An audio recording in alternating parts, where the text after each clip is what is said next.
Assalamu alaikum everyone and welcome to Heart podcast.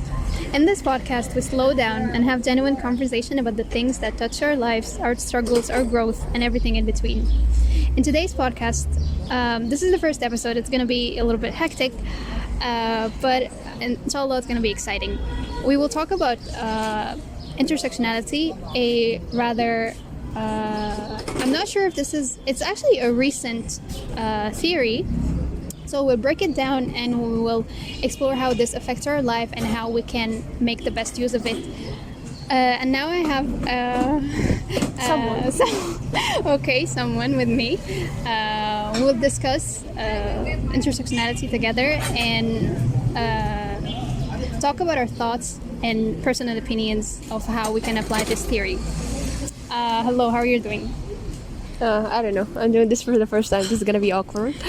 But okay, we're here to talk about this because we're actually. Are we gonna say that we're students and we're doing all of this? Okay, we're gonna say this. So we're basically we're basically two students of English literature. And we had to do a project about this theory, and we wanted to take it to a next level. So we didn't just want to use it academically. We wanted to reflect it on what we think and how we perceive the world for us both, which is like we love to think the world from a lens of religion. So we'll just apply this. That's what truly matters. Everything, we should relate everything with to religion. Religion is the center, is the core, is why we're here. Totally agree. Yeah. So what is intersectionality? That's a question, because we had this question first before we could write anything about it. So this is a word that is quite new, and actually it was coined by someone, an activist, I guess. She's an activist, right? She's an American activist. Yeah, her name is Kimberly Crenshaw, and according to her, intersectionality is a metaphor for understanding the ways that multiple forms of inequality or disadvantage sometimes compound themselves and create obstacles that often are understood among conventional ways are not understood among conventional ways of thinking. So can you elaborate on that? Like I don't know, it looks fancy and a little bit vague.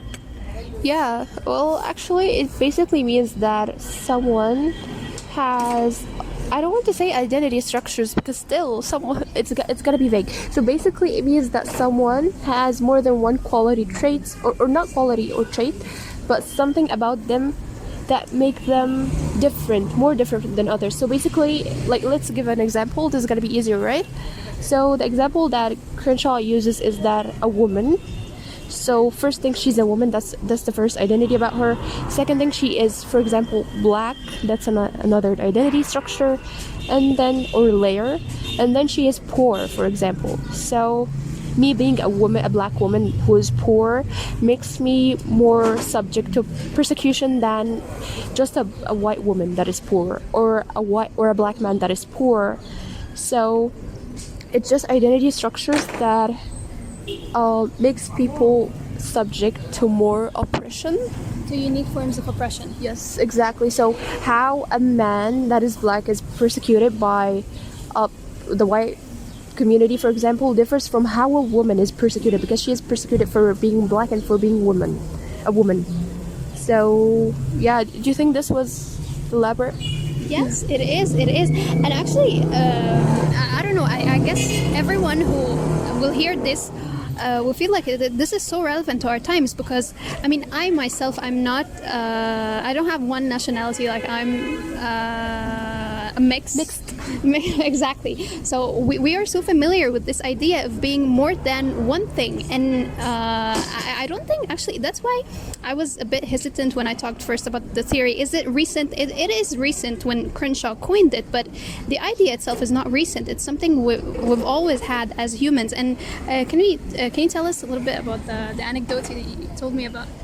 About the Sahaba anecdote? Oh yeah, but actually it doesn't elaborate how it brings about oppression.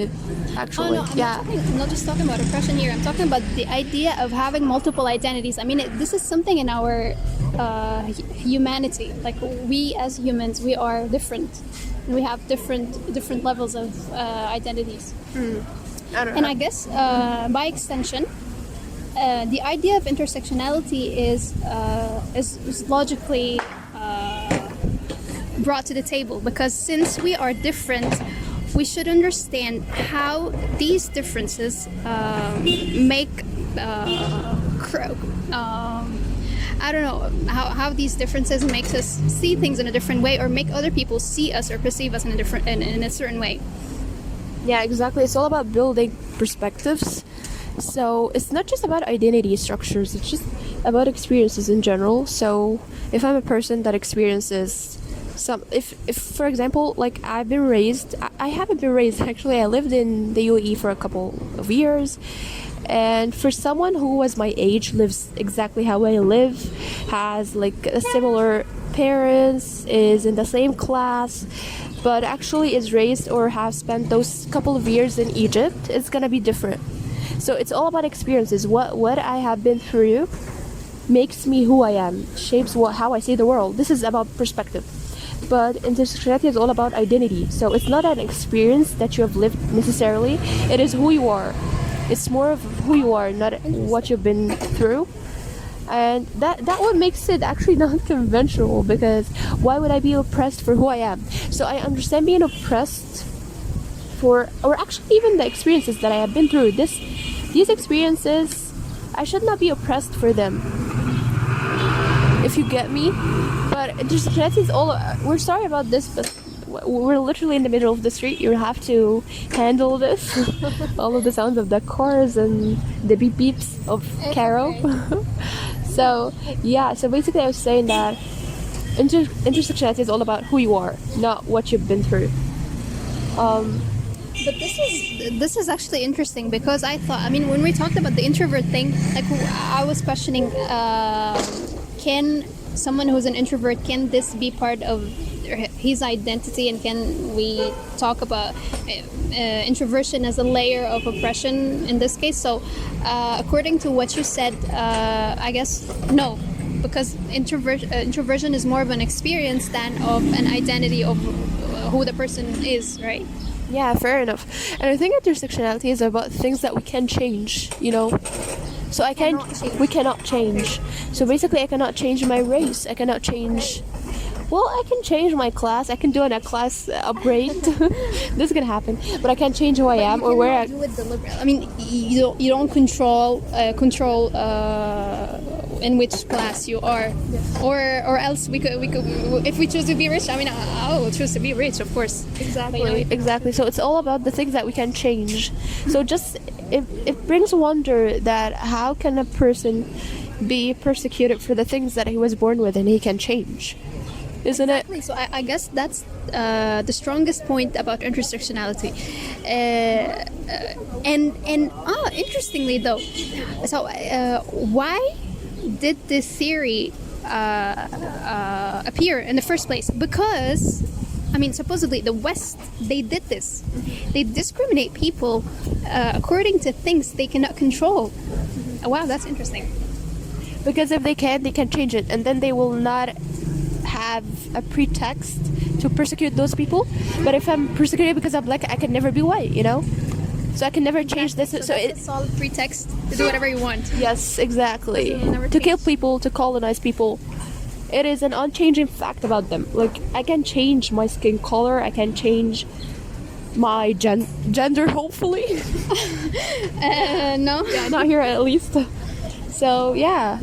That's a nice takeout. Oh, I Okay, like that. yeah. So tell us about your project, your research paper. I was And gonna ask you about this. no, Can you start? yeah, okay, I can. So basically, I've been working on a play that I basically search on ChatGPT. So just a disclaimer here: ChatGPT is our first and sole reference here. He's our hero. Girl. It is our hero. Like now, I'm just humanizing. Yes, I'm humanizing ChatGPT. Just how much I have a connection and bond with it. So basically, I just chose it from searching.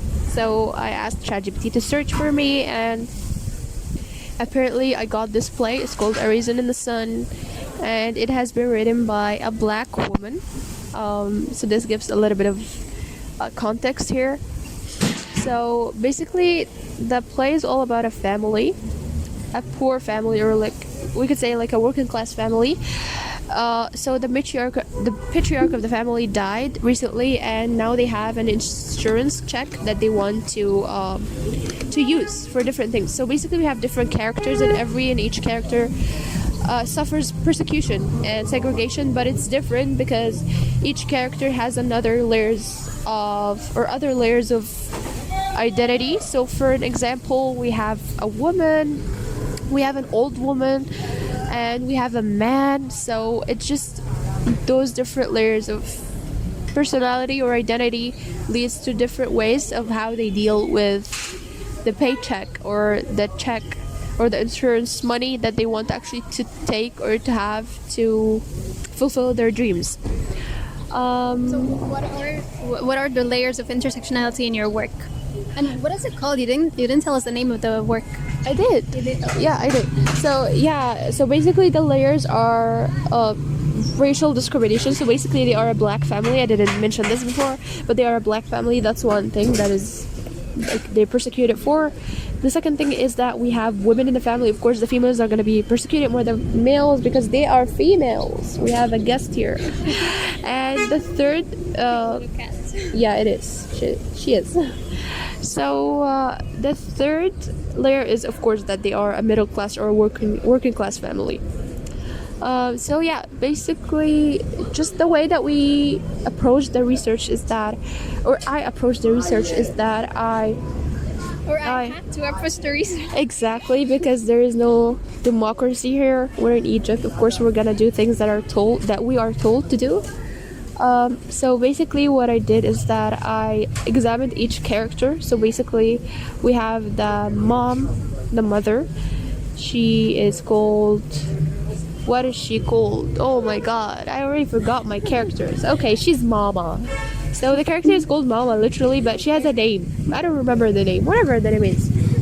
So she is a black woman, an old black woman. So, in my opinion, her being old gives her another layer of intersectionality or another layer of identity.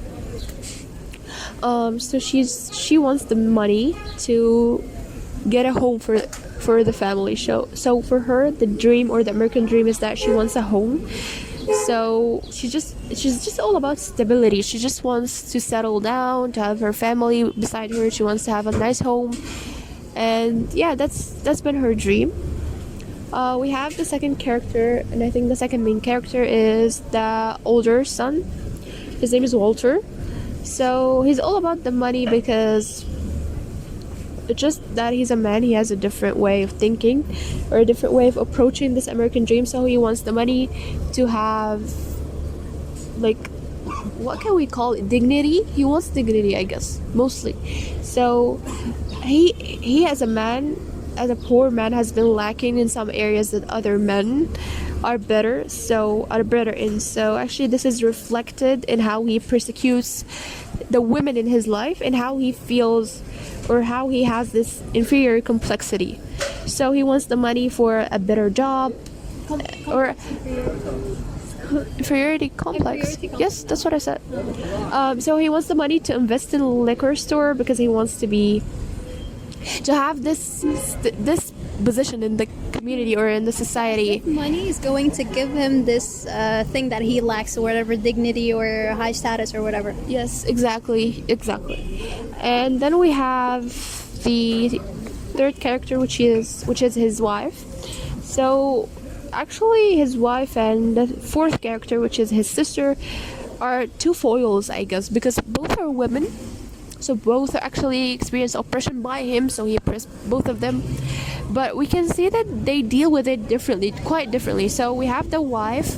She's a very quiet person. Like, all she wants, or how she wants the American dream to manifest, is that she wants a home for herself too, just like the mother. She wants a home, and she wants just to quit her job because she works as a cleaner for some rich family.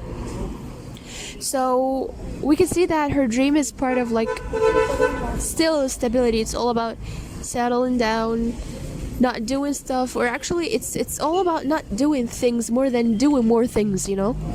So for the man, for Walter, and for the younger sister, which is Benitha, the money is all about doing something more or doing more. But for the mom and for Ruth, it's about doing less. If you get me. She wants to be a housewife. Yes, exactly. She wants to be a stay home mom. She doesn't want to work. It's all about stability again. But then we have Benitha as a complete different like aspect. She wants the money to pay for medical school. She wants to do more. She wants to study. She wants to be a doctor. She wants to break the taboos. Maybe because of the age difference as well. Like the mother, she's old. She's just had enough of life, and she just wants to settle down. And the children, is this correct? I didn't read the play. Yeah, go on. Yeah, exactly. Actually, I want to touch on this. So, how feminism changes when a woman is a wife and a mother. So we all see that like most of the feminists, if not all of them, they are not mothers and they are not wives. Yes. Yeah, exactly. But then when a woman turns to be a wife or a mother, or hold on, I guess maybe let's not say most of, especially that we did not define what kind of feminism we're talking about. But yeah, a lot of. Yeah, I think yeah. But the type of feminism we're talking about, which is the feminism, the radical kind of feminism, which is the only kind of feminism. Yes. If you know about it, if you really understand it. Okay. Yes. Okay. Yeah. So you rarely find like mothers and wives in this type of thing. So as a wife and a mother, she's all about stability, as I've said. But beneath that is on the, I don't know, she's on the other side of the shore, I guess. She just wants to tell the world who she is, what she's capable of. And I think this is a kind of reaction to how her brother has been persecuting her. So we have like a very nice quotation in the play. Actually, I'm gonna use in the presentation. So he was saying, like, I don't remember the exact quotation, but he was saying like, shouldn't you just be a wife and stay quiet? Just like the good old al-matbakh. Like this slide you wrote quiet. Yes, exactly. Works. Yeah. Actually, I think I'm gonna use this in my presentation, like al-matbakh. Oh, I can put this. Yeah. So she doesn't want this. She just want the. Interesting. Well, I guess we need to comment on this, but yeah, go on. Yes, exactly. Why does it have to be a bad thing to be a wife and stay quiet? Let's not talk about staying quiet, but why is it bad to be a wife? And why is it bad to go to the kitchen? Feminism makes being a wife less. Yes, exactly. Or not just feminism, but I don't other stuff. I don't want to talk about feminism yet, but okay. But like, I don't know, like, why is it like literally feminism is all about not telling women not to do, yet being a wife is not good for feminism. So isn't this something or a choice that a woman can choose? Exactly. They defy the very Yes. the very thing that they advocate for. Yes, exactly. So they are promoting free choice for women. They should choose whatever they want, but then when they choose to be wives, no, we can't choose this. Okay, whatever. We'll just leave this to the end. It's not that they do not let you choose this, but they make you feel less, and that's the thing. And that's that when you feel less, you feel like there's something wrong, there's something lacking. I need to do more. I need to be stuff. And I feel like this is what's witty about feminism. It's attacking you from the inside. It's literally shaking us women. I mean, as a girl myself, I'm shaking by this idea. Yes, exactly. So yeah, basically this is all about it. So they fight, the family fights for the money, and just as I said, everyone has different identities, so they are persecuted differently, but at the same time they all actually, like, what's the word? بيكتموا. What? بيكتموا على حاجة. What's the word? They make it a secret.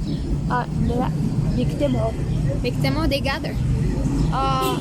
Not quite the word I want to use, but like the common thing between all of them is that they're all black. So we can see that there is a mutual identity or two mutual identities, which is being black and being poor.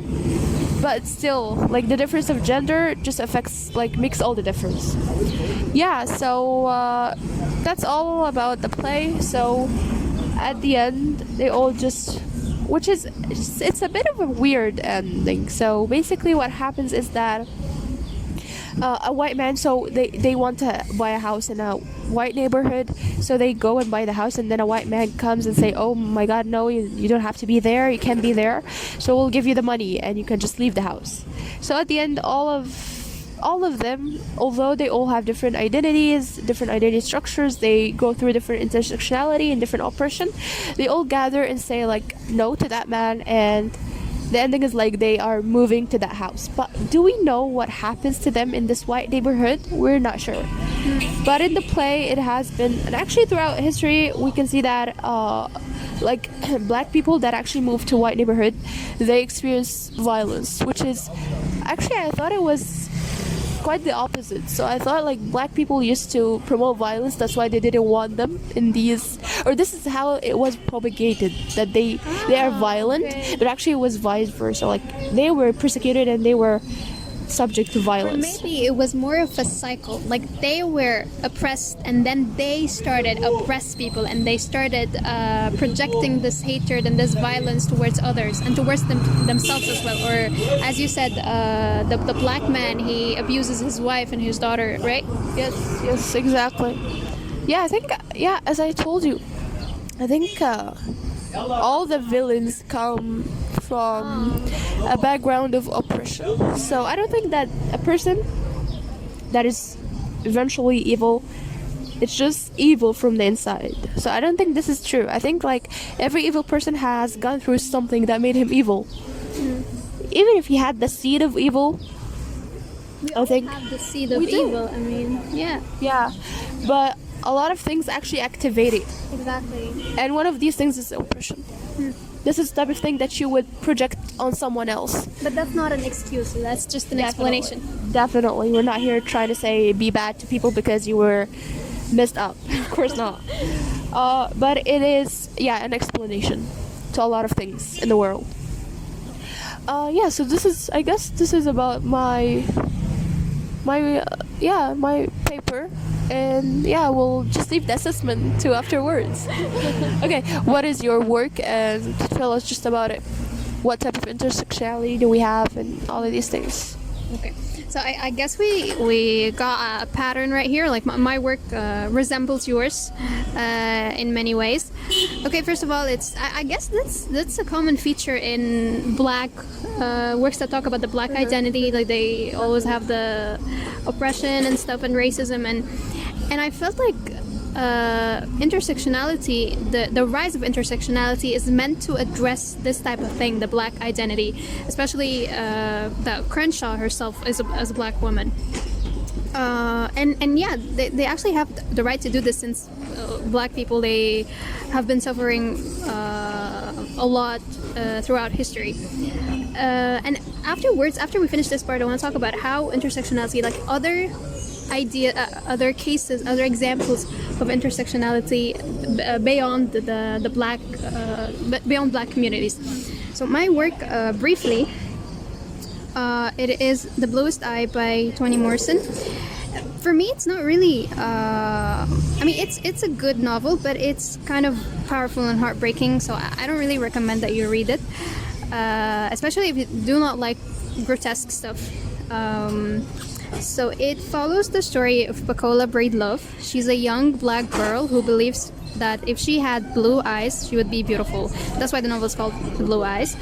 The Bluest Eye, I mean. And if she's beautiful, people will love and accept her. And I guess we have a common idea here, which is we link worth with something else, either beauty, or in Ranim's case, she was talking about that guy who wants money because for him it equates with dignity, for example. So in order for us to get something which is a need, a human need, like love or dignity, we abuse other stuff, or misinterpret or misconceive other things and misequate things with each other. Like, for example, how they equate being beautiful with being worthy. So the novel here, it forces us to ask difficult questions about how race, gender, and class influence self-perception and social perception, how the characters see themselves and how others see them. So the main characters, mainly Piccola, because she's a black girl, but interestingly, even though she is supposedly the protagonist, she is silent throughout the novel. Like, her only dialogue is at the finale, at the end of the novel, and she was talking to herself because she has gone mad. That's the consequence, or that's how the novel portrays, that's the consequence of women being oppressed because they are weak to express, are weak to speak their minds, so they do some sort of a psychological escape through being mad. That's a difference here between the men and women. Like, for example, you talked about men, how they oppress other women. They have this power or authority to abuse other women who are weaker than them. But women, they're helpless.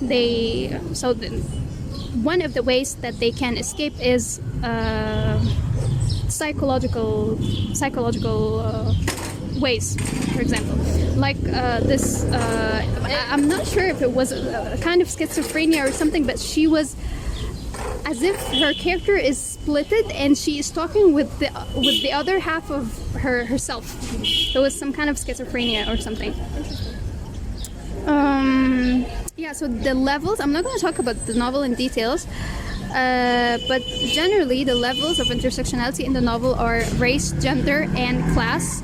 Piccola and her family, they are black. They're a black family, just like the family we talked about in the other work. And they are poor. And the gender, when it comes to the wife, Mrs. Breedlove, and Piccola, they are abused by the father, Charlie, and they're also abused by the external world in different cases, like Piccola and her school, Pauline, or the Mrs. Breedlove, and her when she first got into the city, and from other people, etc. So yeah, that's it briefly. So let's take intersectionality to a different discussion. Let's take it beyond the black communities. How the West sees it. Exactly. Okay, I'm starting. Okay. Okay, so actually part of how we If you want to talk about feminism, we can talk about feminism. now. I mean, just up to you. Yeah, you know, when you were talking about the protagonist and how women, when they are persecuted, they can actually